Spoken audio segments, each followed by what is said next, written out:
যুক্তরাষ্ট্র আর ইসরায়েল মিলে ইরানের উপর যে যুদ্ধ বা হামলা শুরু করেছিল, সেই হামলার রেশ এখন গিয়ে পৌঁছেছে হরমুজ প্রণালী পর্যন্ত। এই হরমুজ প্রণালী বন্ধের ফলে বিশ্বজুড়ে কিন্তু তেলের যে জ্বালানি তেলের একটা সংকটের কথা গত কয়েকদিন ধরেই বলা হচ্ছিল, সেটি কিন্তু গতকাল যখন সন্ধ্যার পরে সরকারের পক্ষ থেকে ঘোষণা দিয়ে জানানো হয়, বিবিসির পক্ষ থেকে, যে মজুদ আর মাত্র 2 সপ্তাহের কম আছে, এর পরপরই আসলে বাংলাদেশের বিভিন্ন পেট্রোল পাম্পগুলিতে কিন্তু মানুষের তেল নেবার যে হিড়িক সেটি কিন্তু পড়ে যায়। এই মুহূর্তে আমরা আছি রংপুর নগরীর শাপলা চত্বরের এই মেসেস ইউনিক ট্রেডার্সে, এবং যেখানে এই মুহূর্তে দেখছেন যে তেল নেবার জন্য যে মোটর সাইকেল সেগুলির কিন্তু একেবারে সারিবদ্ধ লাইন বেঁধে গেছে, এবং এই একটি কিন্তু অকটেনের যে মেশিন রয়েছে সেটি অলরেডি গতকাল রাতেই বন্ধ হয়ে গেছে। সেখানে অকটেনের মজুদ একেবারেই নেই এই পাম্পটিতে বর্তমানে, এবং একই পরিস্থিতি কিন্তু রংপুরের যে আশপাশের যে পাম্পগুলি রয়েছে সেগুলিতেও কিন্তু একই অবস্থা। এই মুহূর্তে আমরা যে ছবি দেখছি তাতে করে দেখছেন আপনারা যে নগরের বিভিন্ন এলাকার মানুষজন কিন্তু আসছেন এবং এই পাম্পটিতে এসে জড়ো হচ্ছেন, কারণ যেহেতু এই পাম্পটি একটি বড় পেট্রোল পাম্প এবং এখানে অন্যান্য জায়গাগুলির তুলনায় কিন্তু একটু বেশি তেল মেলে, যার ফলে কিন্তু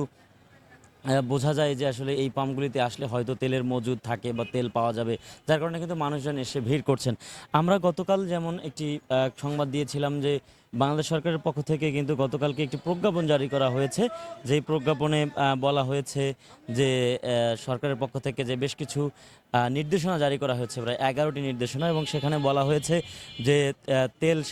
জ্বালানি, বিদ্যুৎ এবং গ্যাস সাশ্রয় করার জন্য অফিস আদালত, সরকারি যে অফিসগুলি রয়েছে সেগুলিতে যেন বিদ্যুতের একেবারে অপচয় রোধ করা হয়, পানি অপচয় রোধ করা হয়, এবং সহ গ্যাসের যে অপচয় রোধ সেগুলিও যেন করা হয়। এবং আজকে প্রধানমন্ত্রী তারেক রহমান একটি আমরা দেখেছি যে তিনি জনগণের উদ্দেশ্যে তিনি ভাষণ দিয়েছেন, এবং সেখানেই তিনি উল্লেখ করেছেন যে এই যে জ্বালানি